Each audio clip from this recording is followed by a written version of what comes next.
Okay, good afternoon, and thank you for coming to our school board meeting tonight. I'm calling the meeting to order. We will begin with the flag salute. Jake, would you lead us? Pledge allegiance to the flag of the United States of America and to the republic for which it stands, one nation, under God, indivisible, with liberty and justice for all. All right, are there any changes or additions to the agenda? We do just a removal of item 5C, the monthly financial report. I will just give a brief financial update and my superintendent update today. All right, that moves us to the consent agenda. I move that we approve the consent agenda as written. I second. All in favor? Aye. That takes us to the superintendent's report. We are very excited this evening. We have a donation presentation. So I would like to call up Rochelle Simmons and Georgiana Jones to the microphone.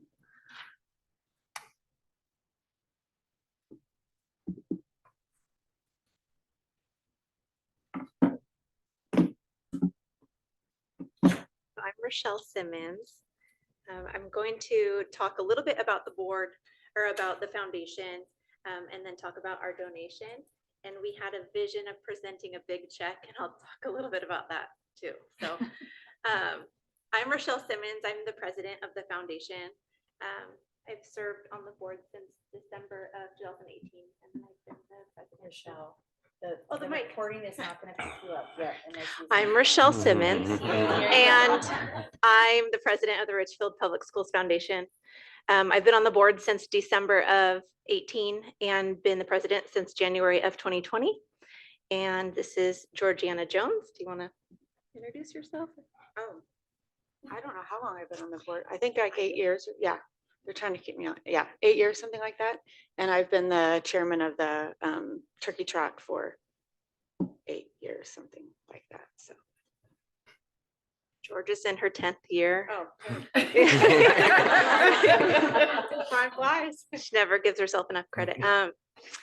Okay, so today I said this over here, but I'm not sure the mic caught it. So I was going to talk briefly about the Ridgefield Public Schools Foundation, our mission, how we achieve our mission, and then a donation that we're making or that we made this month. So our mission states the Ridgefield Public Schools Foundation advances programs and activities that promote equity and support whole student development for which public resources are insufficient or unavailable.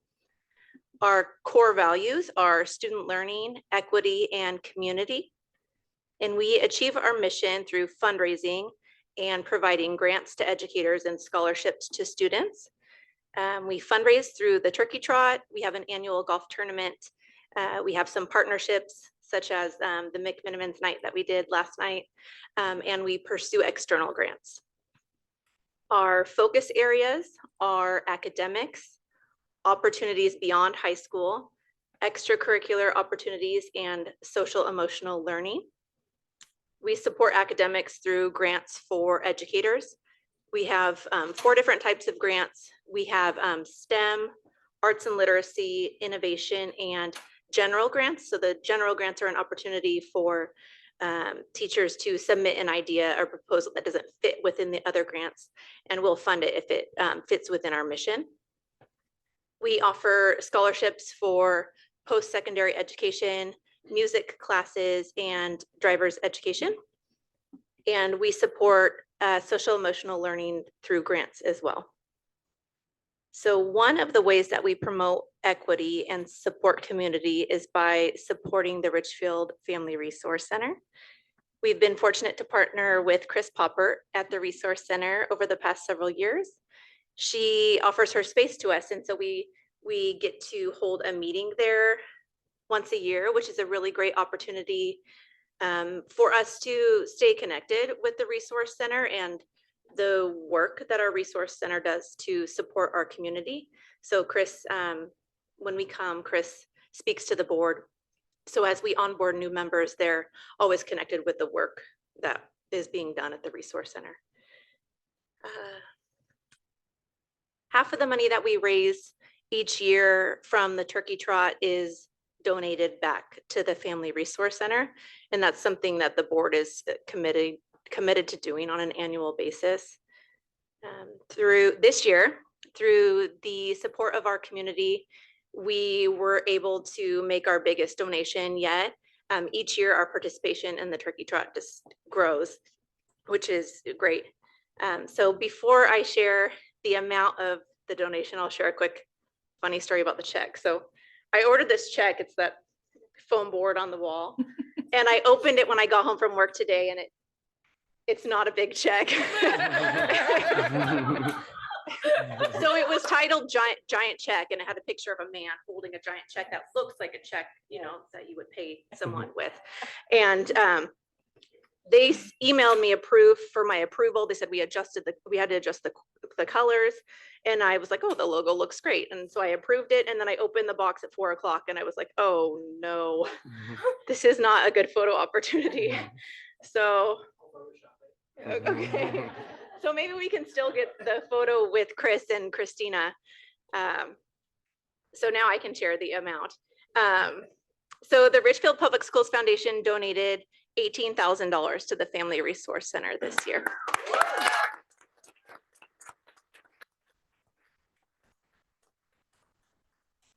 And I'll make this right. Next year, we'll be back with a big check and maybe a bigger donation. So we do want to do a photo, but Chris and Christina, would you like to say a few words? You have to go to the microphone, please. Thank you. Right, so this always just makes me really emotional for all of you that know me. The partnership that we have with Ridgefield Public Schools Foundation is critical in what we do. Like, we are 100% reliant on donations from the community. And so without this, I am fastly realizing that we would sink, I'll be honest. It's so fun to go to that event. If you've never been to the turkey trot, even if you don't want to participate, I get it, like, right, little exercise, Thanksgiving mornings a lot, but to be there and to feel the sense of community is so overwhelming, and it is exactly what the Family Resource Center is about. So I am thankful for the relationship that we have. Christine and I, we could not help support our families if it wasn't for the foundation. So thank you.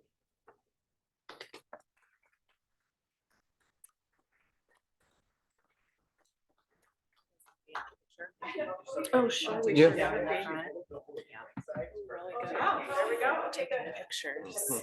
Okay, we're supposed to go. Okay.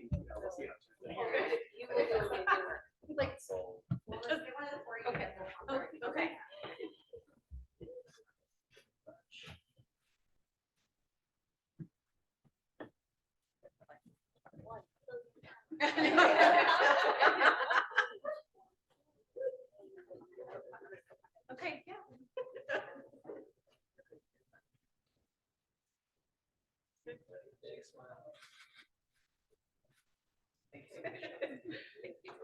Yeah.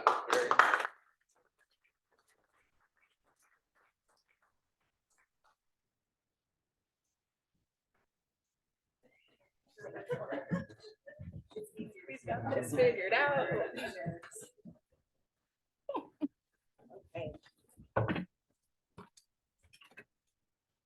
Super fun. I think of the turkey trot, and I know, again, newbie to Ridgefield, but right up there with 4th of July parade and the tree lighting and the hometown celebration, it just feels like part of what makes our community special. And I have to give a shout out to my fellow superintendent, Pete Rosenkrantz from La Center, because his whole family came and participated this year. So not just Ridgefield, but all over, people come to participate in the turkey trot. So thank you for all your work, Foundation. I am excited this evening also to present Sunset Ridge Intermediate School. So we have our principal, Todd Graves, and our assistant principal, Stephanie Goad, here to present on behalf of their staff and their building leadership team. And I just really enjoy these presentations, and I think you will really enjoy this one as well. Well, I'm biased, but I think this is going to be the best one. So And would just like to forewarn everyone, Stephanie and I practiced this. We're at about 40 minutes. So we're going to work on condensing that a little bit, but we just have so much good stuff to say. So sorry. Good evening, members of the board. My name's Todd Graves. I'm the principal at Sunset Ridge, and we are here tonight to tell you about all of the amazing things that we're doing at Sunset Ridge. So we'll jump right in. So at Sunset Ridge, so this is our 7th year that we've been open. In 2018, we started by crafting our mission and our vision. I'm not going to read those to you. I'll let you guys take a look at them, but they have not been revisited since 2018. And I think that they're still very viable today.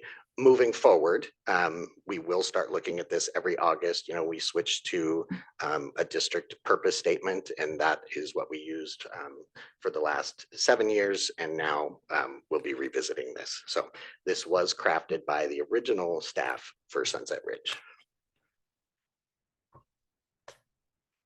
All right, so these are the members of our building leadership team. And you guys have seen all of this information. It's stuff you can see in our school improvement plan. But there's a couple of reasons I wanted to share this slide. So you can see that we've got teachers, we've got special ed teachers. We are working to expand this and include community members and families as well.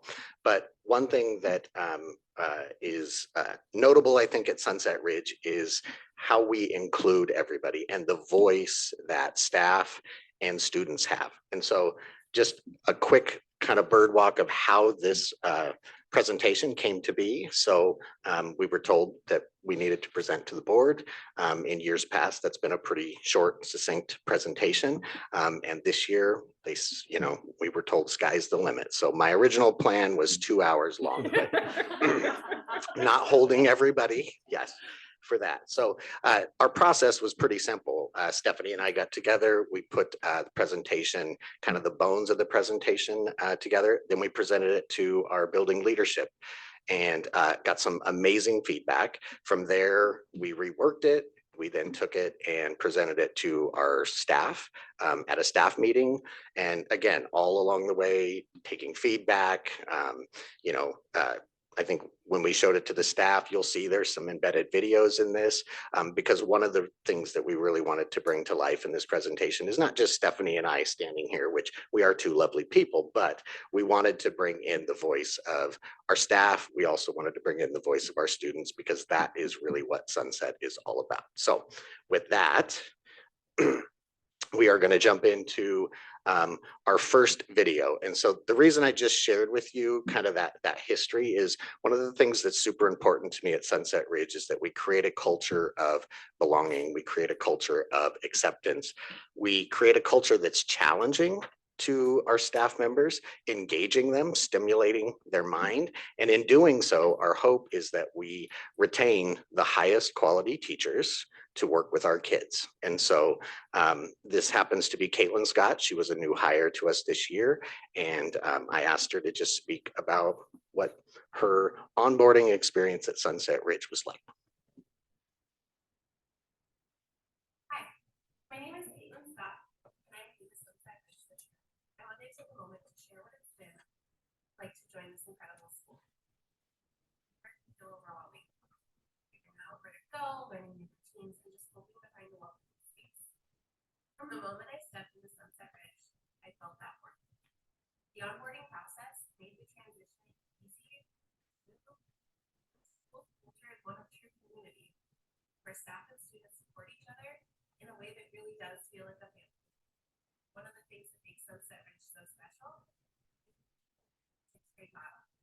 It creates the perfect balance of independence and support, and it helps students feel confident while still feeling connected to their peers. And then there's Sisters Outdoor School, an unforgettable experience that brings learning to life in the best way possible, fostering teamwork, and a love for the outdoors. Right here in the Pacific Northwest. Coming from another nearby district, I can truly say it's a place where students don't just learn, they truly thrive. I'm so grateful to be part of that page, and I want to thank you all for making it such a special. So if you're interested in a firsthand account of a new staff member at Sunset Ridge, you'd have an opportunity after the board meeting. We have Amanda Schaefer sitting over here in the back. She is also a new member to Sunset Ridge. So sorry, Amanda, thank you for being here. All right, so I'm going to take a little bit of time to just set up the presentation and talk about this idea of a through line. So one of the things that's super important to Stephanie and I at Sunset Ridge is that everything we do is connected, right? And so I have this saying that with the staff, that we establish our through line, we establish our goals, we establish our initiatives, and then everything else that comes at us, which is a lot of stuff throughout the year, if it doesn't fit into one of those buckets to support what ultimately we're trying to do with students, we don't do it.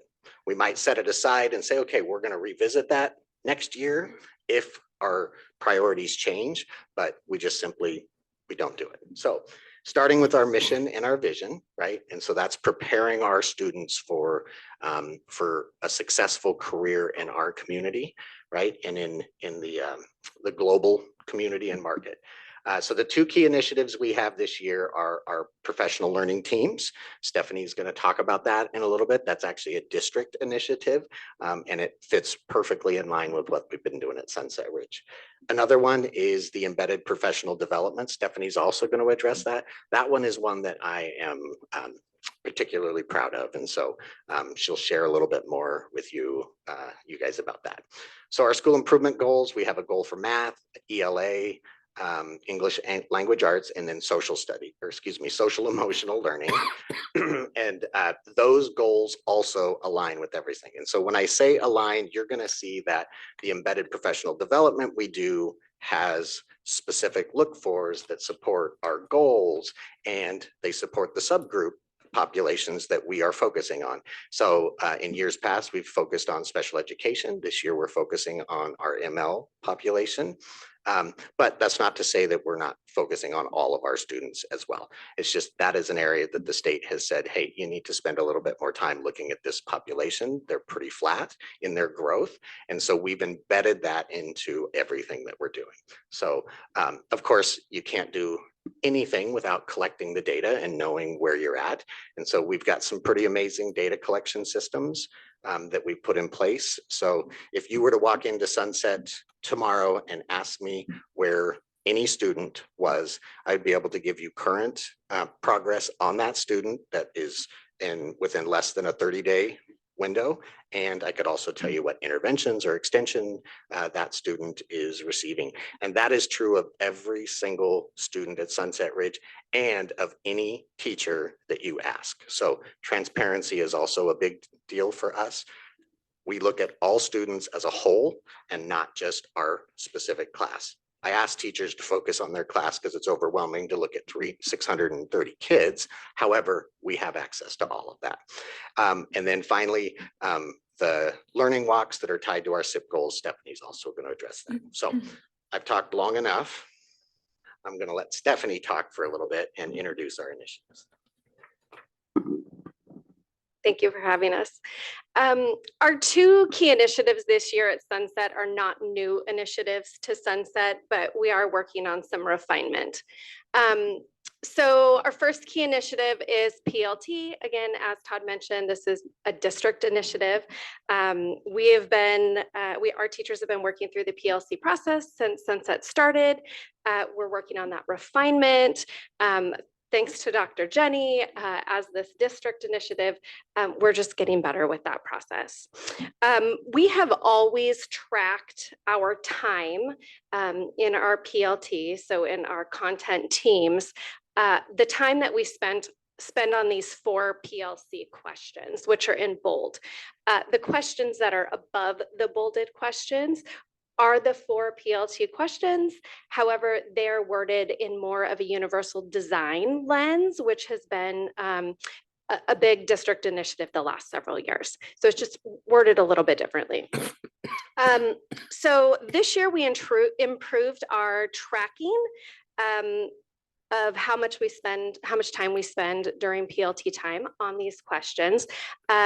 Again, Todd mentioned transparency. So we have a shared spreadsheet where each PLT creates their agenda. They align it to one of the PLT questions. Wonderful formulas give us this data. And so we're able to then have some data discussions where our time is being spent on what we are doing to improve student learning. You've heard some previous presentations from the high school and middle school recently. They've talked about prioritizing new state standards that are out, and we are in the process of doing that as well. Sixth grade reprioritized standards, our last teacher in service day, and fifth grade will be doing that next week. Our teams have scope and sequences.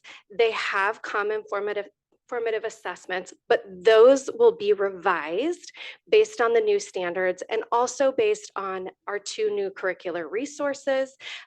We have a new ELA curriculum for fifth grade, as well as a new sixth grade math curriculum. So this is not necessarily new, but we're digging deeper and we're getting more specific with how we're doing things. You can see from our data that right now, really, through this first half of the year, our teams are focusing on questions 1 and 2. What do we want students to learn, and how will we know if they've learned it? So our scope and sequence and our common formative assessment. Our goal really by tracking this data is to see how our focus on questions 3 and 4, as we dig deeper into this process, are really going to make a difference in our extensions and interventions within our tier 1 instruction.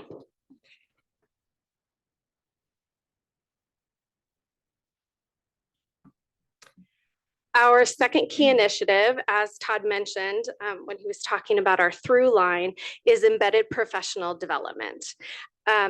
Again, this is not new. Since Sunset has opened, Todd and I have been able to meet with our pods, or our content teams of teachers weekly during the school day. So that's that embedded piece of the professional development. We look at that common formative assessment data. We look at iReady diagnostic. We look at data of our subpopulations. We talk about students of concern and identify different interventions in addition to WIN that we can be providing. In addition, this is Sunset's 7th year of doing learning walks, non-evaluative observations in classrooms. And this is teachers watching their colleagues teach, not with the focus on the teacher, but with the focus on student learning. And so when we started this at the beginning of Sunset, it really was limited as far as teachers could go during a specific day and see a specific subject of a specific teacher. And we've been able to work it and refine it to the point where teachers have a little bit more choice on who and what they can see. So turning it into more of professional development, they can choose the subject. They can choose a lesson. If it's something that they're going to be teaching the next day, they can watch a colleague teach it. They can connect with a colleague about a specific teaching practice if it's something that they want to improve in their own classroom. So far this year, we've completed 4 rounds of learning walks. We have had 79 lessons have been observed, 25 classrooms have been observed. The majority have been in core subjects, so ELA, math, science, and social studies. A handful of others have been in social emotional learning, WIN, and specialist classes, so art or PE or one of our musics. This right here is an example of the walkthrough tool. We've had a walkthrough tool. This is something that teachers use to take notes on as they're going through the observation, because we do collect data. This is an example of like math specific strategies. So if a teacher was going to go in and observe a math lesson, there's one for ELA, and there's 2 others that are UDL aligned. Our walkthrough tool this year, we really aligned it with our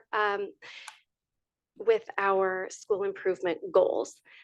So we do have a math one, we do have an ELA one, we do have an SEL one. So again, that through line. And following each round, we take this data, we take a staff meeting, we identify some patterns, we talk about the look-fors, we identify next steps and what we need to do as a building to really meet the needs of students along those school improvement goals.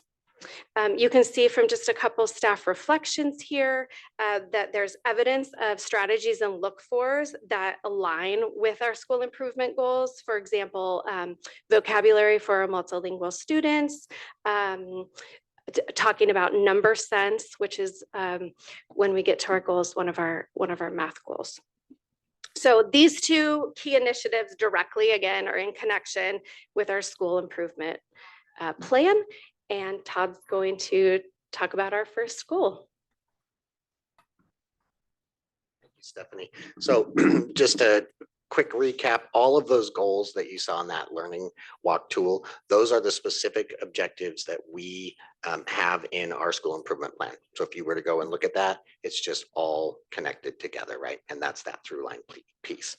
So math goal number one, obviously we chose a math goal because that is an area that we need to work on and see some improvements. And so within the goals, you're going to see a little bit of a lens where we choose to focus on a subgroup as we're kind of introducing the goal. And so I have some data to share with you after this, but I do want to invite our next video is of Mr. Tenike, who happens to actually be sitting in the audience as well. So that this will embarrass him, I'm sure, but he does a fabulous job. He's one of our amazing special education teachers. And so he is going to just share with you a little bit about how inclusion works at Sunset and how it really is a place for all students. And then I'll talk to you about the progress on our goal. Hello, everyone. Doug Tenike here. I'll take a couple minutes to talk about our special ed program here. Here we practice the inclusion model, which means our students are in the as much as possible. I'm going to start by talking about Simon Tenak and his life skill room, where he has students in class and out in the manage. Big shout out to him for turning that room into the happiest place in the building. Really love going to visit them down there. Elsewhere, our students are also spending all their time in the classroom. In sixth grade, our students are spending the vast majority of their time in the classroom getting their instruction, but we will pull them out for targeted interventions and support as needed. Of course, to make this work, it takes a lot of collaboration and consultation with our ed teachers. That happens on a day-to-day basis, sometimes on an hour-to-hour basis, to make sure that the students see what we have. The cumulative effect of all the supportive interventions is that recently won an award for the state for student growth among our population, which is great news and a big kudos to our team. But more importantly than anything is that we have happy students, happy teachers, and ultimately a happy parents too. I think we're just doing a great job here. So kudos to Ridge. Go hire these students. Thank you, Mr. T, as the students refer to him. I couldn't agree more. So our math goal, one of the things that we're focusing on is numbers and operations, right? So that's kind of the foundation of all math learning. And so we chose that specifically because of what we were seeing in the data after we did our first round of iReady. And so what you're seeing here, the start of the year, and I should note that you'll see two columns always because we have teased out the data for our ML students and we're specifically tracking their progress. We also are able to track progress of our other subgroup populations, but because ML is our focus this year, you're seeing that in our school improvement goals. And so one thing I just want to point out here is we are making growth. So in those bottom three rows, right, the one level below, the two level below, the three or more level below, what we actually want to see with those is those numbers shrinking. And so that as those students move up from those levels, right, then they grow in the levels above. So just explaining that because Stephanie will go through a similar chart on our next goal. And again, the goal there is to shrink those. So you can see, and I'm not gonna read the numbers to you guys, and you've had this, but you can see that we are making growth. We are shrinking the three or more levels below, the two levels below, the one level below, and moving our students up, right? And so when you look specifically at our ML students, that three or more level below, we significantly shrunk that, right? Now, the two level below did grow, but that's because those students from that lower level moved up into that. So anyway, I'm just super excited about how we're tracking it this year. So we take a staff meeting. We've already had 2 of them, and we review specifically the data for our school improvement plan. And I put my teachers into groups, and I asked them, what's the data telling us? What are we doing looking at our school improvement plan? Have we done everything that we've said we were going to do to meet the measures that we've set? So we're very, very intentional about how we monitor this. Todd, can I ask a quick question about that slide that you just showed? Yes, please. There, it looks like there's some students missing from the data, which is understandable. Yeah. Is that why at level is the same, but the others have changed? Or did we get some of our one level belows dropping into 2? Yeah, so with this population of students, it's a pretty small number of Sample, students. And so you can see kind of the asterisk I put there on the bottom, just so that people know. So 6 students didn't actually take this in the winter time. And so that's why you're seeing that. It's not exactly correct. Yeah. apples to apples. Yeah, Okay, thank you. Yep, of course. All right, Stephanie's going to talk about our goal 2. Our second goal is focused on ELA, and just as our BLT chose to do with the math goal, they chose a domain within ELA rather than just, we're going to see growth on the whole iReady diagnostic. The focus is specifically on informational comprehension.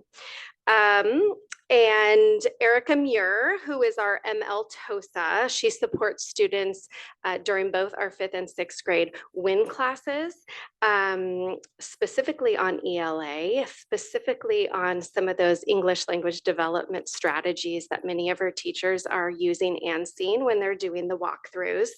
And we will hear from her regarding those services that she provides and the importance of collaboration with colleagues.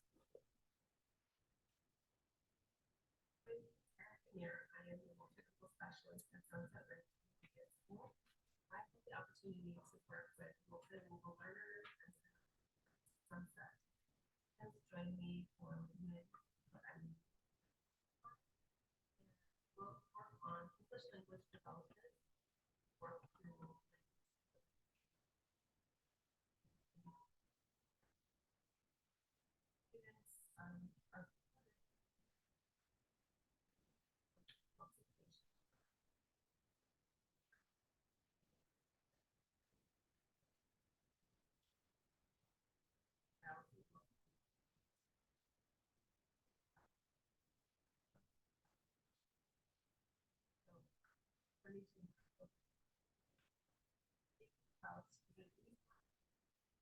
progress, where students for support and conversation, and social dialogue.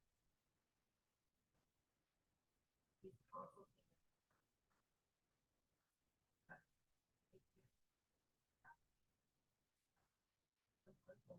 special development through specific needs or focus on students that they have in real time.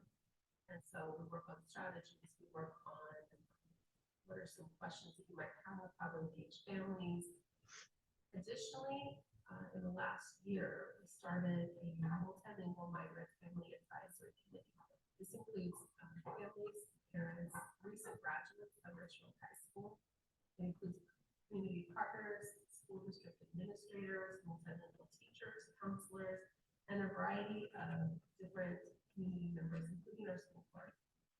This meeting each month focuses in on ways to support our families, specifically to support their children. It gives opportunities to access our community.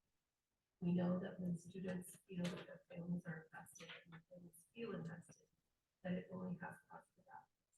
Really proud of the fact how Sunset Ridge is supported with their administration and the administration of all.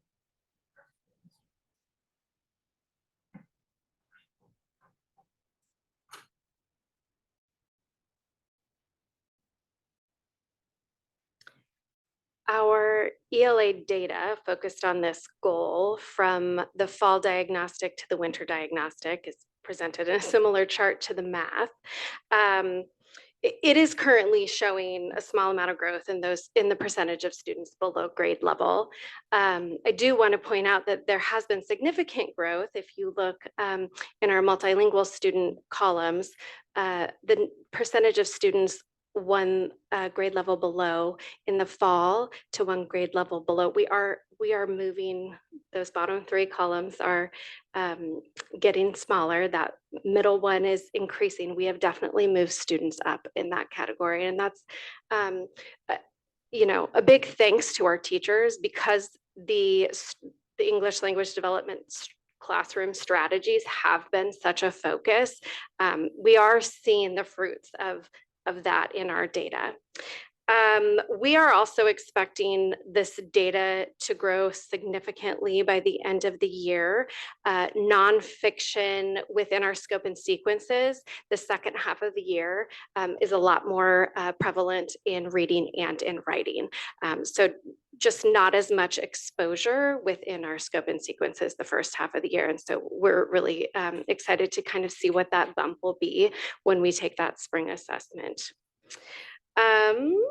And then one more thing to note that is not in this data, that when we look at the overall diagnostic in reading, not just the informational comprehension, 220 of our students have improved their iReady placement one or more levels already just from fall to winter. So that is another great achievement.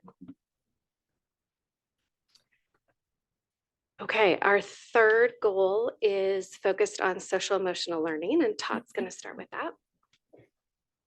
All right, so we've covered the two academic goals, but the social emotional learning goal is probably more important in the sense that if a student is not socially and emotionally ready to sit in a classroom and learn, then our efforts to teach them are going to be much more difficult, right? So there are really some real specific things we do to support all of our students with social emotional learning. Got a video from one of our counselors, Kayla Mitchell, and then also a video from our Connection Center mentor, who acts as more of like a tier 2 intervention for some of our students. And so we'll watch the videos, and then I'll share with you how we collect all of this data and information from students and really track their progress. Hi, I'm Kayla Mitchell, one of the school counselors at Sunset Ridge, and my co-counselor, Catherine Reeves, and I work to form relationships with all 630 of our Sunset Ridge students right at the beginning of the school year through our counselor introductions in classrooms, followed directly by minute meetings. And in minute meetings, we meet individually with each one of our students, and we ask them a series of questions that we find to be essential, such as if they have a friend at school that they know they can trust, if there's a grown-up at school they can know they can go to in time of need. And we also ask them if there's anything they want to follow up in more depth with us individually. In addition to individual meetings that we have regularly throughout the school year, we also provide small group counseling. We give all of our students a needs assessment where they can self-identify if they want to participate or feel that they need to participate in one of our small groups. We also gather referrals from teachers and from our MTSS team. And our small groups cover a variety of topics such as anxiety, family changes, emotion management, anger management, and friendship skills. All of our Sunset Ridge students receive the SEL curriculum second step weekly in their classrooms. And in addition to this, we provide all of our sixth grade students with signs of suicide, suicide prevention curriculum. And that curriculum is essential in teaching students what to do if they themselves or a friend ever confides in them that they have thoughts of suicide. After the lesson, we provide a screener, and we have counselors come from within our district as well as ESD 112 to help support us in meeting with all students who need follow-up based on that screener.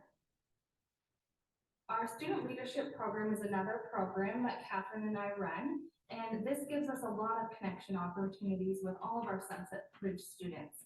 We meet weekly with our leadership students to plan monthly assemblies for our student body, and we plan drives such as a recent camp food drive, and then other connection activities such as a recent Valentine's activity, where all of our Sunset Ridge students have the opportunity to write notes of appreciation or encouragement or just recognition for their fellow friends, peers, and staff members.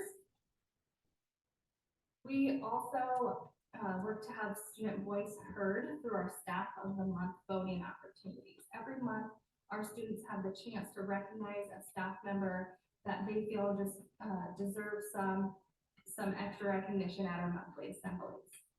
Our hope is that through our counseling program, we assist all of our students to feel a sense of belonging here in our Sunset Ridge community. And just so you know, our last staff winner was Mr. James Stevens, sixth grade math teacher. So students voted on him.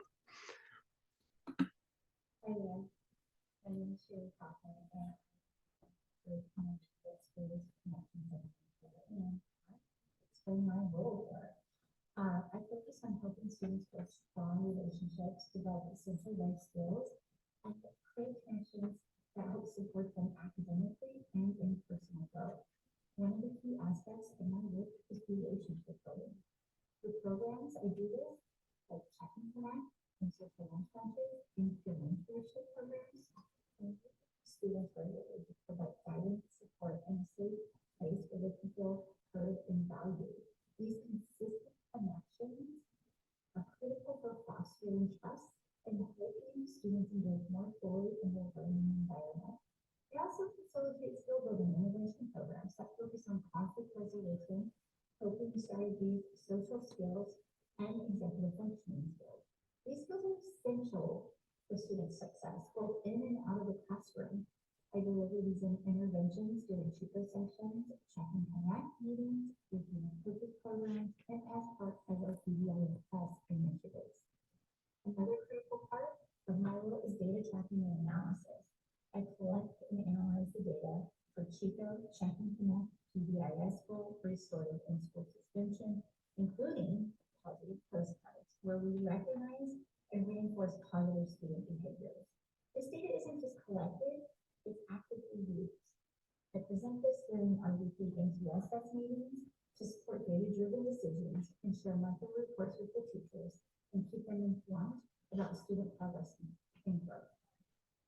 Additionally, I collaborate with my teachers to implement break spaces and ensuring that students have tools in the environment they need to regulate their emotions and stay engaged in the learning environment. At the heart of all of everything that I do, I believe that every student deserves to feel heard and connected, capable, and confident. My role is about more than just interventions in data. It's just about making sure that that student feels fully supported to thrive academically, socially, and emotionally. Thank you. All right, what I hope you guys are seeing in these videos is that we have an amazing staff at Sunset Ridge. We have a lot of dedicated people who are really taking ownership of their job and their role to support our students in any way possible. So our goal here that you guys can read, we chose to focus on 3 times a year, we give a survey to our entire staff. It's a pretty lengthy survey. or excuse me, to our students. I do give one to the staff, but that's a different program. So we give it to our students. It's fairly lengthy, over 30 questions, and we just ask them, do they feel safe at school? What are their concerns? So what we chose to focus on this year is a student's sense of belonging. And so we specifically wrote a goal focused around a strong sense or a very strong sense of belonging with our students and how they feel they fit at Sunset Ridge. And so what I want you guys to watch now is really the stars of this entire show, right? So the whole reason that we do this job is our kids. And so we have 4 different kids here who are going to share with you why they feel like they have a sense of belonging at Sunset Ridge. My name is Tilly Lefevre. I'm a 6th grader at Sunset Ridge, and I feel like I belong because I have like so many ways to connect with being like just having so many friends, and I can also rely on my teachers, especially Miss Shaw, and leadership helps me helps be ready for the future and become like a leader, and it'll help me in high school, in middle school, and it'll just help me become who I want to be. So we love our students. So one thing I should point out through this is you're going to see different levels of scaffolding in place for our students so that they were able to access this question and express themselves, right? So some just wanted to one take, Mr. Graves, I've got this, and others are like, type this out for me, put it in front of me, let me practice this 2 or 3 times. And so that's what you'll see. Hi, I'm James Tobin, and I'm a 5th grader at Sunset Ridge, and I think that I belong because I have a lot of friends with the same interests and hobbies as me, like video games and sports, and like computer science is really fun for all of us because Mr. Wynn makes it feel fun, and he makes everything more interesting than if it was just they're just talking about it. And yeah. Hello, my name is Julian and I'm 6th grader at Sunset Ridge. I feel like I belong at Sunset because I feel really safe in this school. I also think Sunset has really good teachers. 2 of my favorite teachers are Ms. Butler and Ms. Muir. Ms. Butler was a nice, caring, and funny teacher, while Ms. Muir was a favorite because she helped me set up for success during testing.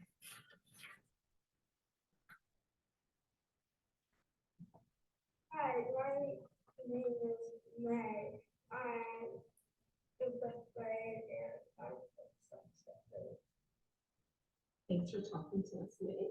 Can you tell us if you feel like you belong at Sunset Ridge? I belong because I have really nice teachers.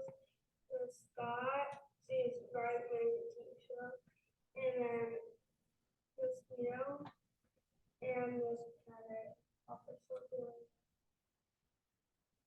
Great, I have a lot of teachers who care about you. What are some other things at your school at Sunset Ridge that make you feel like you belong? The things that you look forward to? I see my flags because they make me laugh, and if I'm having a hard time, they cheer me up. Is there anything else you want to talk about Sunset Ridge? Now.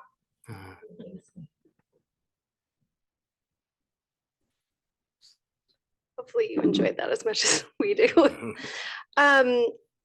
You've heard from students, you have heard from a counselor, you have heard from our Connection Center mentor. You can also see up here that there's a vast number of things that we do to try to increase students' sense of belonging and their social emotional well-being. As Todd had mentioned, That survey that we give students, our building leadership team had chose to focus on one question, which is on sense of belonging. So I want to share that data with you. There has been very little growth. However, more than 50% of our students feel a strong or very strong sense of belonging. A lot of students are neutral in that. We have received some feedback from teachers that the wording on our survey may not be totally clear to our 5th and 6th grade students. So we are working on that for the 3rd round to keep the questions consistent, but maybe have some additional consistent ways to explain each question from class to class. We do look at the data from these surveys as a staff. We identify students who do not have a great sense of belonging. We check in with them. We have conversations with them. You know, our counselors provide SEL WIN interventions to over 70 students so far this year. Our Connection Center mentors and our special education teachers are providing social lunch groups to, again, over another 70 students. So we really are trying to find those students who are maybe new to the school, maybe they're not, and they just do not have a good sense of belonging or a good connection with a trusted adult or other students in the building. So we're actively working to improve students' sense of belonging. Okay, we are almost to the end. We're going to end with some Smarter Balance data because we all love that. All right, so this is our current Smarter Balance data by cohort, right? So if you look at 2023, the 64.2%, follow that to 6th grade, up to 23-24, the 61%. Well, I guess that probably wasn't maybe the best choice there, but so that group did drop a few percentage points. And, you know, honestly, we have nothing to hide at Sunset Ridge. There's work to be done, right? I mean, we wouldn't have jobs if there wasn't work to be done. However, I do think some things to note when you look at, and no excuses again, right? The pandemic, you look at that year back, we are making growth. But we do have a lot of work to do. So with that said, I do also just want to say that Smarter Balance is one assessment, right? It's one assessment that we give students. And then by the time we get this data back, there's really not much we can do with it, right? So I prefer to have us end on some data that we do currently track. And it is data that is a predictor of how our students will do on Smarter Balance. And I'm going to let Stephanie share that data with you and talk a little bit more in depth about our win time and how we support kids. Okay. Thank you. So as you know, we give our students the reading and the math iReady diagnostic 3 times a year. There's a lot of ways we can dive into that data and separate it by domain and identify specific skills and standards that students need additional support on. And we use all of those tools. This is a tool that we have not yet used. I think it's fairly new in the last year or two.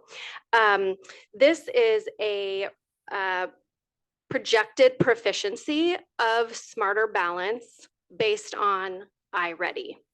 Now, again, we have not used it, so we are not sure exactly how valid this is, but it does give us a good idea on where we're headed. So the first 2 horizontal bars look at ELA, so the reading diagnostic compared to the Smarter Balance ELA assessment. And then the bottom 2 horizontal bars are math. The top one on both of those subjects, that is the projected proficiency, and you can see the percentage proficient. So that's passing the Smarter Balance with a 3 or 4 on the right-hand side. The top bar is if students achieve the typical growth that they would in a year on their iReady assessment in math or in ELA. And the second bar is the projected proficiency on that end of year state assessment if our students achieve stretch growth. So we're talking more than a year's worth of growth. We're talking about filling the holes, finding those gaps, intervening. And so this is kind of how everything is aligning for us. This is just another piece of data that we can focus on and figure out, okay, this is super important. This is why we do intervention. This is why we focus on data. So in terms of closing the gap, we, like the elementary schools, like the middle school, we do provide win time, intervention and enrichment time for our students 4 times a week. We put students in those win intervention groups 3 times a year, but they're fluid. So as students make progress, we can move them to another group. If we're seeing that they're struggling with something, we can, again, move them to another group. We do utilize iReady to help with that placement, in addition to those common formative assessments that our teams are providing to students. We also are using some additional screeners to dig a little bit deeper, and classroom observations, classroom assessments. So right now we are providing approximately 20 different WIN classes for our Sunset students. We have math specific interventions. We have ELA specific interventions. We do not have a title and lab program like the elementaries do, but we offer similar interventions utilizing some of the same resources as the elementaries do, and also try to pick up on those interventions before our WIN even starts, kind of like as an early round of intervention right in September. We track progress through each of our WIN classes, so pre-assessment, post-assessment, and then several progress monitoring along the way. Just coming back to this stretch growth and closing the gap, so far we have had 101 students meet their stretch growth already this year in reading and 46 in math. So through our interventions within Tier 1 and our interventions and extensions during WIN, we're hoping that that number just continues to grow so we can meet those or exceed those projected proficiencies as shown on this tool. So just to give you a few more numbers specific to math, right now, we currently have 9 different WIN offerings for math. 70 of our 5th graders are in a math WIN class. 74 of our 6th graders are in a math WIN class. And then we also have 52 students who are in an accelerated math class. So we definitely are focusing on improving our math scores. And with that, we'll take questions and if feedback on whether this presentation was, well, we'll just take your questions.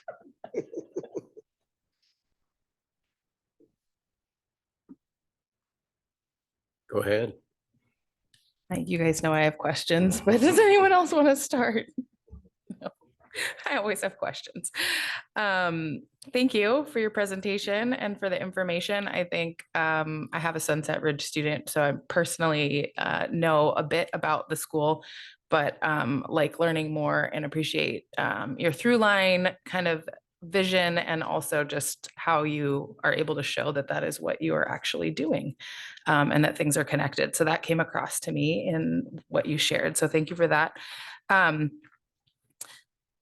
Questions that I have on your like 75% improvement for ELA goal. How did you come up with 75% as the goal? Is that like something that we usually see? Is that a stretch for the school for improvement? And I guess same also on the math.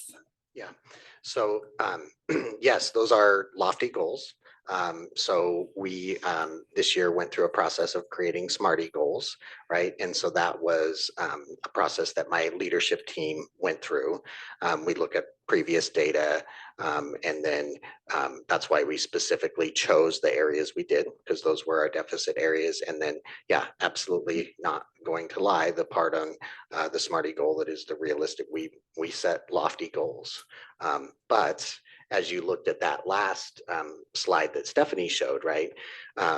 those stretch growth, right? So that's closing the gap. So for most of our kids, 1 year's worth of growth is not enough.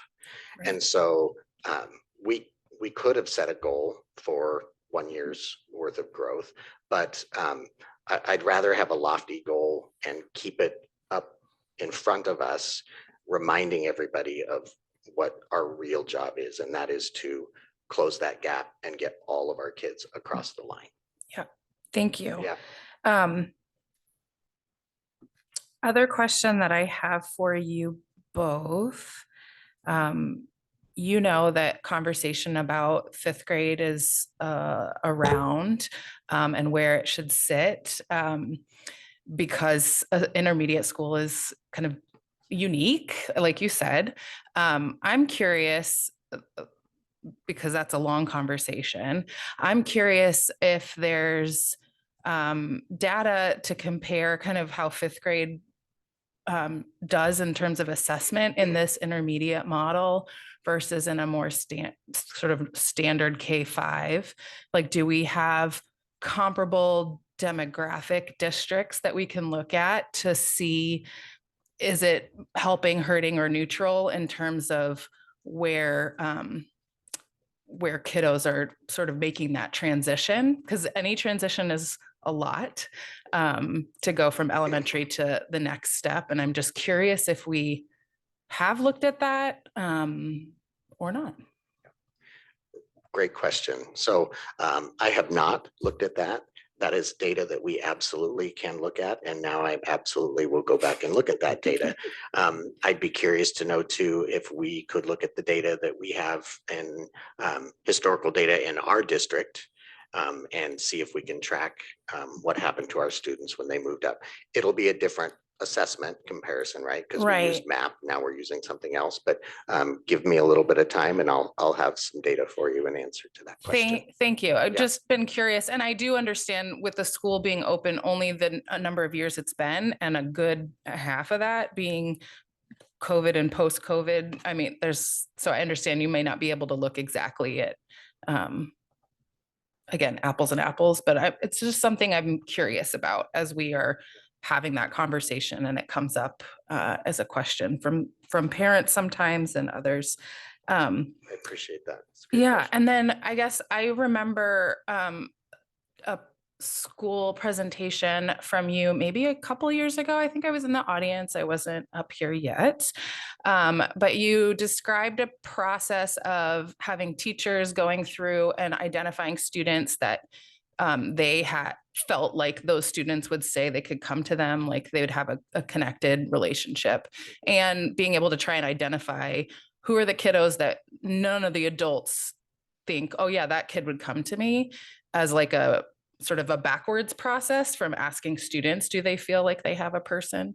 And I was just curious if I was remembering that correctly. And two, is that something that you have continued to do? Was that a helpful process, or what happened with that?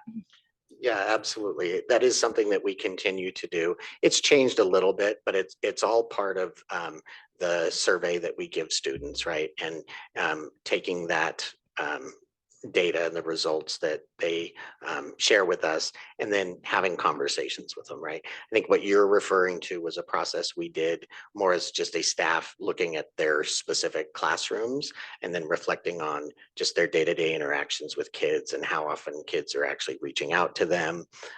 But we're constantly trying to improve that. I think it's difficult, and it's not with fifth and sixth graders, right, to really include their voice. We want their voice to be in everything we do. Oftentimes we, get like, I love my friends and that kind of stuff, which is fabulous, but we're constantly trying to pull that information out of them and address it. So, yeah. Do you have more to add? I was just going to say, that's also one of the questions that our two counselors ask when they do the minute meetings with every single student. And they do that at the beginning of the year and oftentimes the end of the year also. But in the beginning of the year, sometimes it's hard, right? Especially with our fifth graders who haven't been in our building, but then those are students that we follow up with to make sure they have made a connection. Thank you. want to follow up to Amber's question. We're on the same exact wavelength because I was thinking throughout the presentation about the 5th grade topic. And I appreciate your willingness to go look for some data, but I'd love to hear from the two of you, maybe more your personal sentiment. My mind goes to the SEL goal, and I'm curious as to what the two of you have seen in your careers and in your building today as to the pros and cons of both sides. If 5th grade was to potentially go to our now 3 elementaries in a year and a half from now versus staying where they're at. I'd love to just hear from the two of you as that discussion heats up, what the two of you think in terms of all of your goals academically, but specifically maybe that SEL goal as to where they fit in the building and their surroundings. Would love to hear what you both think. Not to put you on too much on the spot. It's important. Sure. I appreciate the opportunity to respond to that. And of course, just before I start, keep in mind that everything I say is going to be biased in my experience, right? And just I've been doing this for 15 years now as a building principal, and so have spent more time actually in a K-5 building than I have in a 5-6 building. So, but again, personal opinion, just putting that out there, or experiences. So I think no matter what age a student does a transition, right? So whether it's 4th to 5th, whether it's 6th to 7th, whether it's 8th to 9th, right? There always comes difficulties and challenges, right? What I have seen, my personal experiences is having 5th grade at the middle school or the intermediate school, that same campus, is the right time. I would say that I think when kids come in, they are young, right? And I often refer to them as our babies, right? But I love that because that also then helps set the frame of mind for my staff that these are our elementary kids, right? Like they're 10-year-olds. But as they grow that year, the opportunities they have being on a larger campus, and honestly, the way that our staff really is very, very intentional about supporting those kids. I think it's just the perfect opportunity for them to grow, make mistakes, but continue to grow before they move on to 6th grade, which is kind of our, it's our hybrid model. But one thing I will say, and I don't know how much the public actually knows this because I haven't had an opportunity to really talk about it, is that there are times, obviously, when our 5th graders cross paths with our 7th and 8th graders, right? And keep in mind, our 7th and 8th graders are not scary; they're kids too, right? So I don't want that narrative to go out there. But we are very, very intentional about transitions and how our kids move around the building compared to, for example, a 8th grade lunchtime. And that's not to say that that doesn't happen, but when that does happen, what you would see at Sunset Ridge is you would see a whole bunch of Sunset Ridge staff members coming out and standing, almost creating a wall, if you will, and just greeting our kids and just making sure that everybody's safe. So we haven't just, thrown 5th graders in with 6th, 7th, and 8th graders and said, okay, go to it. We're very, very intentional about that experience that they have. And I've said enough. I'll let Stephanie add to that. I also have spent more time at a K-5 building than I have a 5-6. I love our model. I think that it provides an opportunity for our 5th and 6th graders, especially those 5th graders, to still be kids, but then, as Todd said, throughout the year, gain that independence so that when they do go to middle school, they're ready. Our teachers do make it just an amazing experience and scaffold all of those studenting skills that they're going to need when they move to a 7-period rotation day. We're able to create those really deep relationships that you get with a K-4 teacher, right?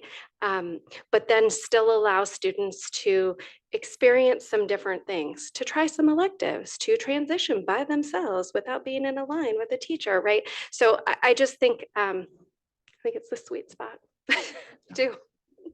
One last thing I would add to is I feel like we've had enormous success with CISPAS Outdoor School, having all fifth graders on one campus. So there was a time when I actually did some coordinating when I was at Southridge, and fifth graders were at Union Ridge. And so just bringing those two schools together in that situation, it worked. But we were not able to provide as much of a cohesive program for our kids. So. Thank you both. Yeah. Appreciate it.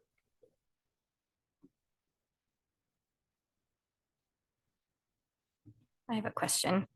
I wanted to thank you again for your presentation. I wanted to focus in on one of the things you said about your survey with, I like that you focus on the culture of belonging, and that's kind of your mission statement. I love that. And I was curious if you had like disaggregated any of the data to look at on your survey that you took with regarding like attendance with the kids who maybe felt the lower sense of belonging, and also if there's a question on your survey about how they engage outside of the school day, like if they're in clubs or if they engage in the community ed activities, things like that. Because I feel like, we're all here for a sense of belonging, and that those outside things really play a big part in our school day. So I didn't know if that was part of the survey and how that plays into it. Great question. We don't specifically have a question about outside activities. Definitely something that we could consider putting in our survey, right? Because that does just speak to your involvement in the community in general. And do you have a sense of belonging in Ridgefield? And to answer your question about disaggregating that data, we absolutely have the ability to do that. This last survey that we have is fresh. And so teachers just got done looking at kind of the results last week. And then full transparency, I make mistakes a lot. On the first survey, I forgot to click the button that said collect email. So we don't have specific student names on that one. And so that is not a mistake I will make again, because it still was good data, but it doesn't really allow us to do what we want, and that's to connect with students and intervene. Right.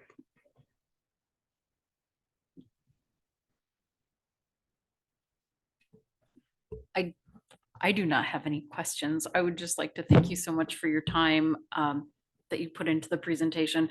I really appreciated hearing the different voices, and the kids were my favorite part. Yeah, absolutely. For all of us. I really appreciate that you're focusing on the sense of belonging. I think that is just a great basis to build an education and improve attendance. And so thank you very much.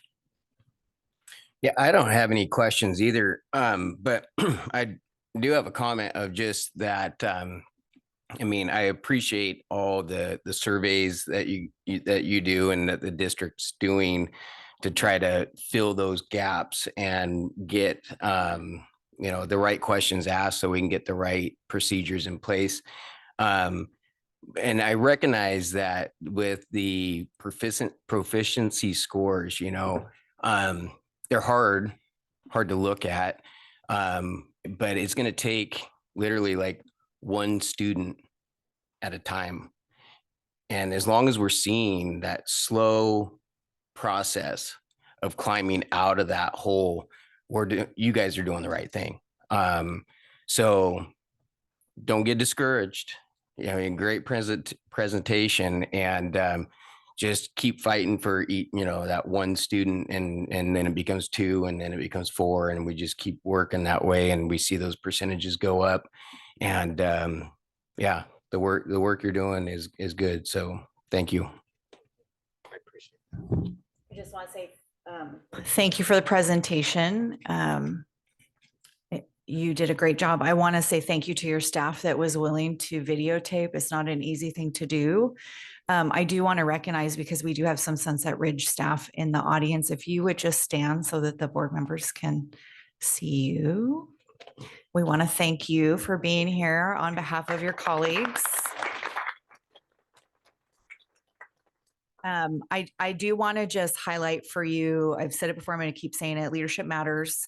And Principal Graves taking this to his building leadership team, and then to his whole staff, and really not being afraid of the feedback and being open to gather that and wanting to really represent what his staff wanted represented here this evening.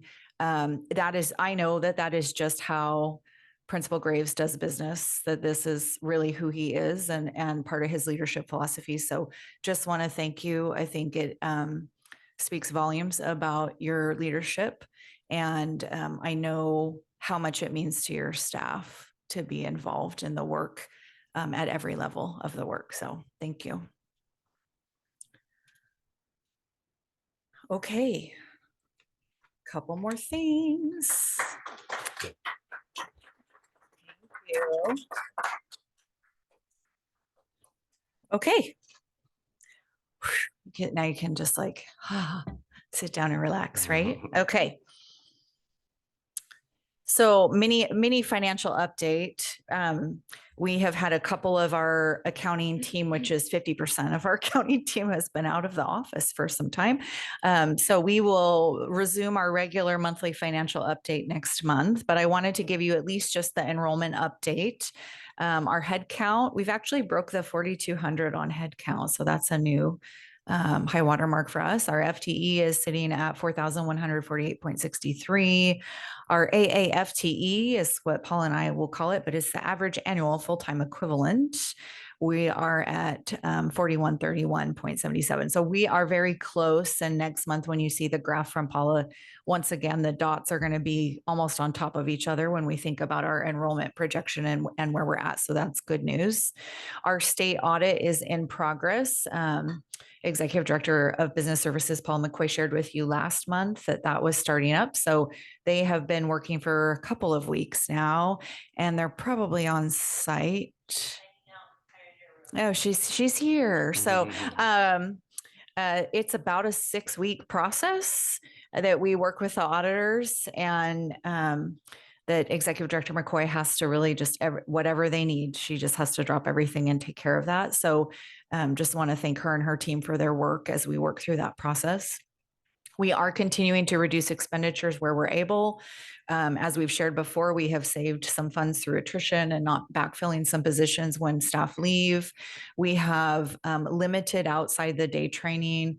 I have pretty severely limited the ability of staff to be out of their classrooms when students are there. So that has reduced some sub costs for us. We are reviewing all expenditures at the district level. We've reduced our travel, especially out of state travel. And we are in the process of reviewing all existing contracts and services. Everything from our legal services to outside providers of special education services. So just really trying to be thoughtful about our finances as we move forward. As we look ahead to next year, that careful savings that we have been doing now for several months, we are projected to carry over about $1 million from this school year to the next school year. So you will remember that when we adopted the budget for this year back in August, we were projected at about an $800,000 deficit. So we have made a significant dent in that through careful spending. And I will at some point come to you and request to carry over that money from this budget year to next year. And that is done intentionally in an effort to maintain staff jobs for another fiscal year. All you have to do is open up any paper in the state of Washington on any given day, and there is probably an article about school districts in trouble, in financial straits and in challenges. And we are not immune to that here in Ridgefield, although our growth has helped to protect us. But we have to be fiscally smart and fiscally conservative at this time. And so this is part of the strategy, if you will, is to be able to have stability for our staff and our staffing and for our community and our kids by maintaining staff as long as possible, provided that it is financially reasonable to do so. So I just highlighted a few of them here for you because they're our neighbors. And this is really difficult for any district to have to go through this. And I think about my colleagues and friends in Vancouver and Evergreen, Washougal, some other reasons in Woodland for having to make some cuts, but also had to make difficult cuts.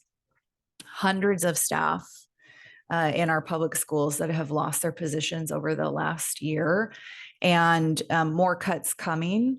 And recently, paper announced about Camas School District is cutting basically a third of their administrative staff. And you will feel those things in the service that you get, and in the service that your children get, and the service that our employees get within. So I just want to paint the picture of the broader context that we find ourselves a part of. And this has really been my goal. This has really been the goal of my cabinet. And I think also the goal of our labor leaders. I don't want to speak for them, but I think we have worked really hard in partnership this year to really be sensible about things. So our staffing and financial goal is really to limit any reduction in force, or you'll hear people use the term RIF. When you hear RIF, that's what they're talking about, to the extent possible while ensuring fiscal stability and sustainability. We cannot do nothing. Doing nothing or just continuing with status quo is a recipe for landing us in a continued deficit budgets, a reduction of our fund balance over the next 3 to 5 years that would put us in jeopardy of being able to make payroll. That's why we have a fund balance policy, is to ensure that we are always able to make payroll and pay our bills as we would want our students to do as they become responsible citizens in our communities. So that is really the goal. And how are we going to get there? So often I bring these presentations because I want the board to be aware, but I also really want our community to be aware. So I'm speaking to all of the audiences here this evening, but we are embarking on some reorganization of central services. Those decisions were really based on the listen and learning that I've done over the first 7 months on almost 8 months. Oh, I can't believe it. Almost 8 months on the job now. My own observation as I have watched the work that's happening, and my own data collection analysis we've done, as President Jones mentioned, we've done a lot of surveys. I've also just collected a ton of data in conversation with folks, and looking at other pieces of data that we have around the work we do at the central services level. And based on that, we've done some restructuring to provide some increased support in areas of need or areas that are really a priority for the district. I also looked for some ways to flatten the organization to some extent and streamline titles. In all things, I really appreciate having a system that is explainable, that's reasonable, that's replicable, that's transparent. And that also goes for staffing. So we're in the process of developing consistent and transparent staffing model. When I say staffing model, for those that this isn't your work, I'd be like, what the heck is she talking about? So I'm talking about the number of students that then generate having another counselor. I'm talking about the number of students in a building that generate an additional secretary or paras for safety support and supervision. So really having models, ratios, if you will, by level. The way you staff an elementary school is not the same way you staff a high school, because the students are in a different age band and there are different needs, and by role as well. We are going to continue to maintain conservative enrollment growth projections. As you know, we had missed the enrollment target the last few years. That puts us in a financial bind because the revenue we were anticipating doesn't come in, but you have the expenses still. So we are really looking at a 2% enrollment growth for this next year. We initially had thought we would aim for 2.5%, which was conservative. And I'm just feeling the need to be even a little bit more conservative, as we have seen the housing starts and things in our community start to slow just a little bit. And we're in the process of building that staffing plan. And I am very committed to bringing you a balanced budget for next school year. I don't run my life in a deficit year to year, and I certainly don't want to run our school district, which employs approximately 500 people and is the second largest employer in the city of Ridgefield. We have to be smart about our money for so many reasons, including the economic reason, which is that we employ a lot of folks in this community, which is part of what drives this community.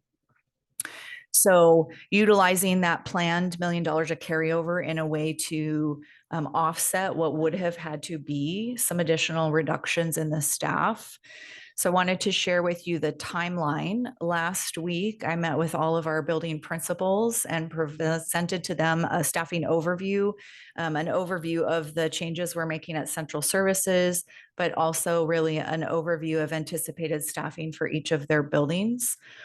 I also met with our Ridgefield Education Association and our Ridgefield Classified Association leadership. So I met with our REA co-presidents and our ICA president to walk them through all of that same information. We notified central services staff about the central services reorganization. So I met with that group in person. All of these were in-person meetings. And then finally, we sent out information about that to all of our staff and followed the next day by a family communication in our weekly newsletter. This week, as we're continuing to do this work, we pushed out a staff retirement and resignation survey. Incredibly important to have accurate information about anyone who might be relocating, who might be filing for retirement or choosing to pursue a different career avenue next year. For every retirement or resignation, that is a spot that someone might be able to go into to maintain their position with the district. So that went out yesterday on Monday, and we're asking staff to get that completed by the end of the week. We do have a couple of new administrative positions, and so those are in replacement of some positions that are going away. Those will be posted by the end of this week. Our principals are reviewing the staffing grids. Again, it's based on numbers. It's all very predictable math. You really will use math, I promise, when you get out there in life. And I'll be meeting with our principals to go over that information as well. Next week is March. I don't know how that happened, y'all. But next week is March. So in the month of March, we'll work through those administrative hirings. We will also hopefully work through the certificated and classified staffing process. Our certificated collective bargaining agreement, or CBA, has language around reduction in force. So I would anticipate that at our next board meeting on March 11th, I'll be bringing you a request for a resolution for a minimal reduction in force. Our classified staff collective bargaining agreement does not have that language, but I'll continue to keep you updated in our public board meetings. We have it down to single-digit numbers in each category. And I'm going to keep sharpening my pencil and looking for ways to maintain folks in our system. But I do anticipate we'll have just a handful that we will need to displace. And then this, I know it's overwhelming. And please just take a note of the really big bold word at the end of the first line. This is a draft. And subject to change. I didn't put the little asterisk on there, subject to change, but I wanted folks to have an opportunity to kind of see where are we headed. I believe in systems, both for efficiency, which is getting a lot of interesting play in the media right now and the federal government. But I also believe in what are we trying to achieve? And so there are some pieces in here that folks might have some wonderings, like this executive director of schools and leadership. Why are we going to have that position? And it's because I believe with every cell in my body that principals are one of the most important positions we have in our district, and they need the support to get better at their craft because they help everyone in their building get better at their craft. And that's who serves the kids. So that principal supervision is really important to me. There's a ton of research about the importance of that. And Should you care to go learn about central services and district offices, the primary researcher in the world for that is Dr. Meredith Honig at the University of Washington District Leadership Design Lab. And all of her work really points to reorganizing district offices around how do we support principals to do a better job of running their schools, because that's where the magic happens, not here in the boardroom so much. So you guys are important too, as you're at the top of the chart. So this gives you a sense of kind of who the buckets of work for next year. And this is just a central services snapshot. But hopefully, that gives folks a little bit of an idea of where we're headed. And this will be obviously posted as part of the presentation so people can go back and take a look at it as well. What did I forget to say?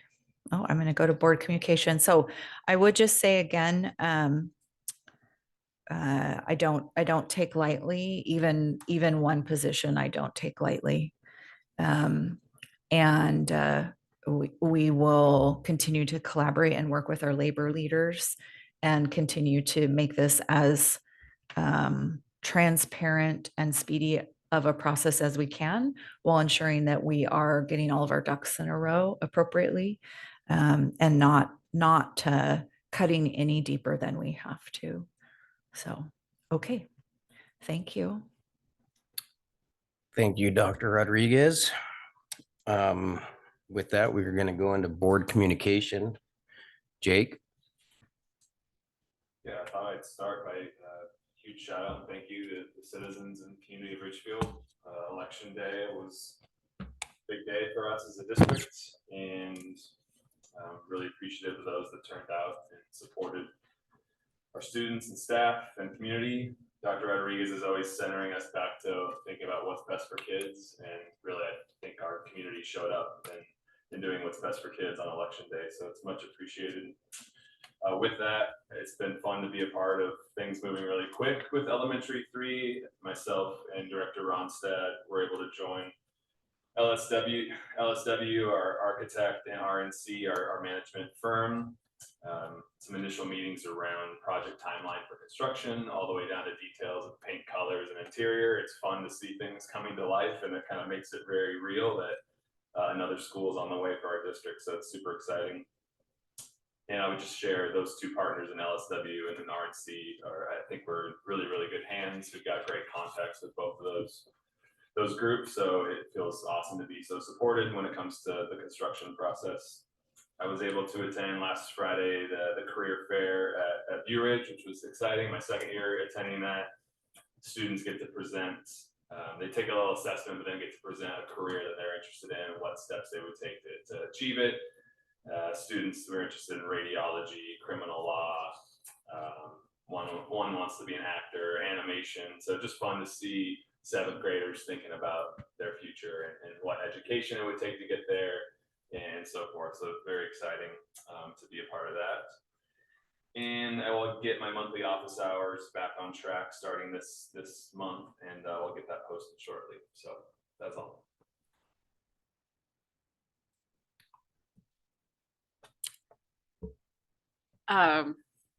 Thank you to the community. I am so looking forward to that 3rd elementary, as I know all of you are. Thank you to the Ridgefield Public Schools Foundation for their generous donation. And to Todd and Stephanie, I appreciated your time. Yeah, thank you. Where do I start? Let's see. I don't want to give you like a list of every single thing I've done, but I've been very excited that I get invited into all the spaces, and I am just really excited to be able to show up and get to see what's going on inside the schools. So I also participated in the Hair and Future Fair that was at View Ridge last Friday. And it was really fun to get to see the kids and what career paths they're interested in. I saw culinary arts and auto repair. Actually, it was race car technician. That's what it was, which was cool. And a horticulturalist, which personal love of mine, so that was cool. And then today I was back at the school for the health science career fair. And that was kind of the opposite, where it was professionals in the field where they were coming and presenting activities to the kids, and then the kids got to engage with them in kind of a rotation format. I loved that. I thought that was really cool, and I hope that the kids appreciated what a unique opportunity that was. That was very nice. We just wrapped up community ed basketball, which was kind of a big deal for our community. There was a lot of kids that participated in that, and that was really fun to be a part of that. The LSW RNC project with the third elementary school, I will just echo what Jake was saying. It's very exciting to see the real life stuff and also see where this little changes that make a big difference to save money. And thank you, Dr. Rodriguez, for allowing me in. I know I'm not the one she probably should invite to those meetings because I want you guys to have everything. So, I do not advocate for cutting the little things, but we'll get it done, and it's going to be amazing. I wanted to do a shout out to the Ridge. They're hosting the color run with City of Ridgefield, and it's kind of the kickoff to the Ridgefield Arts Month. That's a partnership with the school and the Ridgefield Art Association. With the color run is this Saturday, and I hope everybody can attend. It's going to be so much fun, and it's a good fundraiser for that group as well. And then also, I'm just looking forward to that whole month of activities with the Art Association, partnering with the school and the city. There are so many cool things that the kids get to do, and they're all free, and it's just such an awesome partnership. So I'm really excited about that. And I think that is all. Thank you. Okay, I had my coffee talk last week on Thursday, and not super surprising after the levy win, there weren't as many people there because people are feeling, I think, more settled, but still had some good conversation about helping people to find different creative ways to volunteer within our school system and how to possibly figure out what people really have to offer that might not be seen as a more traditional kind of volunteer opportunity. So where do we have people that could come and help do public speaking? So we had a parent who was very excited about thinking about in the broader community, but also with our schools, how to do that. Some interest in equity committee and getting involved in that. Questions about fifth grade are going to be just kind of the ongoing questions with really, I think, our response being no decisions have been made. It is a longer term conversation. As we now have the opportunity to have a third elementary school. Oh my goodness, I can't believe it's happening. Very exciting to be able to move forward on that. I'm looking forward to participating and supporting the beginnings of some strategic planning that I know Dr. Rodriguez is excited to lead us through in the second half of the school year to get started and wrapping all the way out around into next year. Some disappointments in the community about our school calendar decisions for this current year since we didn't build in snow days. So just want to say out loud, sorry. And I think that this coming year will make sure that we don't have that miss on there, but also excitement to know when that's coming out. People are ready for that calendar, and I know that you are working on that. So just passing that little murmur along. Sixth grade band concert is finally happening this week tomorrow. If anyone wants to attend, it's been rescheduled twice, and the kids are very excited about that. Lots of Ridgefield teams going to state competitions, which is also very exciting. If I listed them all, I would miss somebody. But I do want to throw out, because I didn't see it in the email that went out last week, our debate team is sending like 8 kids to state. So from Ridgefield High School. So that's very exciting. Not just the sports, but also our strong talkers in the district. So excited for that as well. I think that's it from me. And just thank you, Dr. Rodriguez, for your fiscal pencil sharpening.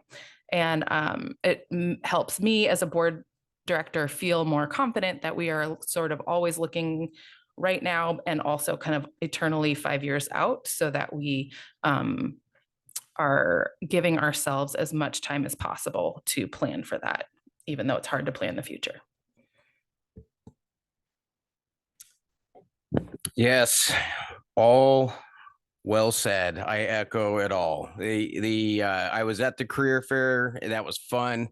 It was fun watching the kids kind of give the presentation about careers versus sitting and listening to presentations about careers. And it was a great way for the community to get involved and see what the kids are doing. Yep. Athletics and non-athletic things that are going off into the postseason and competing at higher levels outside.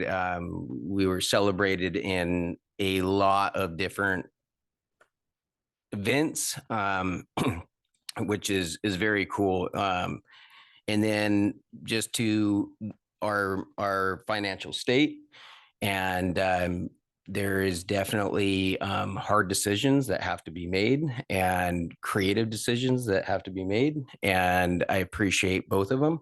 The number one thing is that we are fiscally responsible and that we position ourselves to continue and not move backwards. So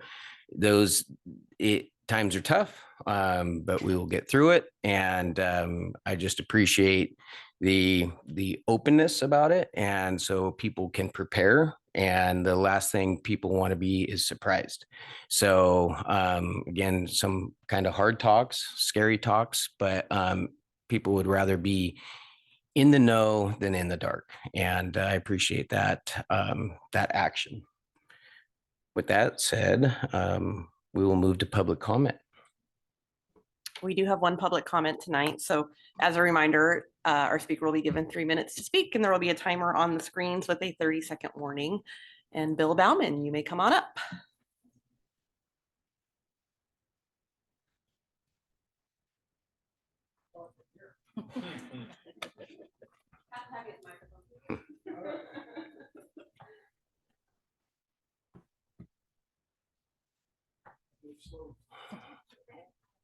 Am I supposed to identify myself, or does everybody know me?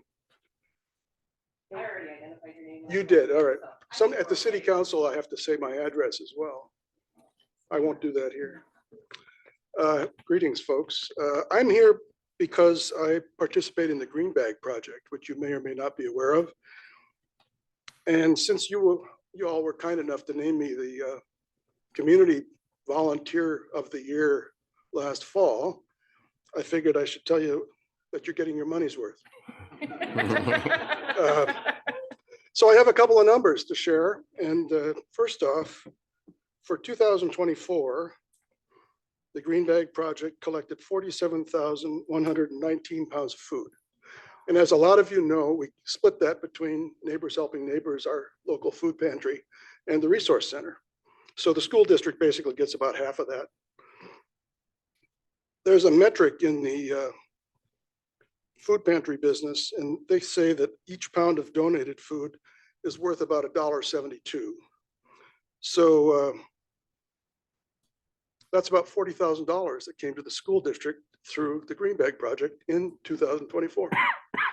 So that's your money's worth.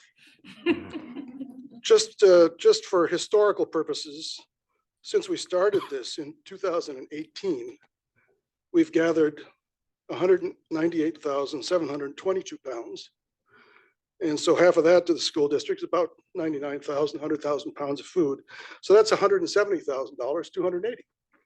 So I just wanted you to know that we're providing a service that is useful. So thank you. Thanks to Chris Poppert for making it very, very easy And I noticed she got a new job title and I hope she got a raise with it. Because she's worth more than she's getting. Yeah, she didn't pay me to say this. So thanks, everybody. I appreciate working with you. Thank you, Bill.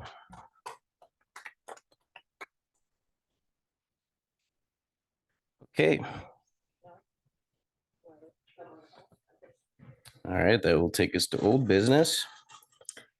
Okay, we have just a couple of items for action this evening. Item 8A, our old business, is to approve revised board policy number 4310, relations with law enforcement, child protective agencies, and the county health department. We did first read at our last meeting and had some discussion. We have the one sentence that was struck through, so just wanted to draw attention to that again.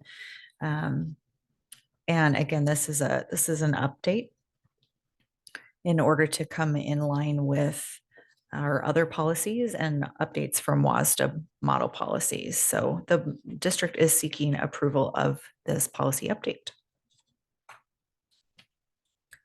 I move that we approve item 8A as written. I second. Any discussion? All in favor? Aye.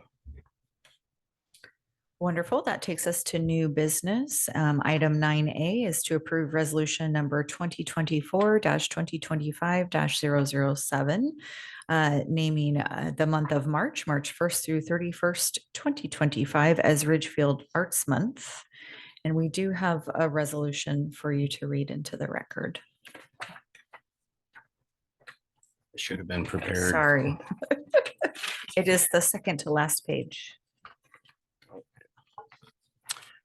Okay, so resolution number 2024-2025-007, Ridgefield Youth Arts Month, March 1st through 31st, 2024.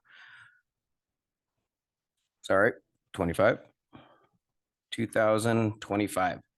Whereas immersion into the fine and performing arts leads to a fuller, more meaningful life, and whereas arts education provides substantial educational benefits to all elementary, middle, and secondary students, and whereas arts education develops students' creative potential and improves problem solving and critical thinking skills by reinforcing and bringing to life what students learn in other subjects. And whereas arts education teaches sensitivity to beauty, order, and other expressive qualities, and also gives students a deeper understanding of multicultural values and beliefs. And whereas arts experiences increase students' empathy and tolerance.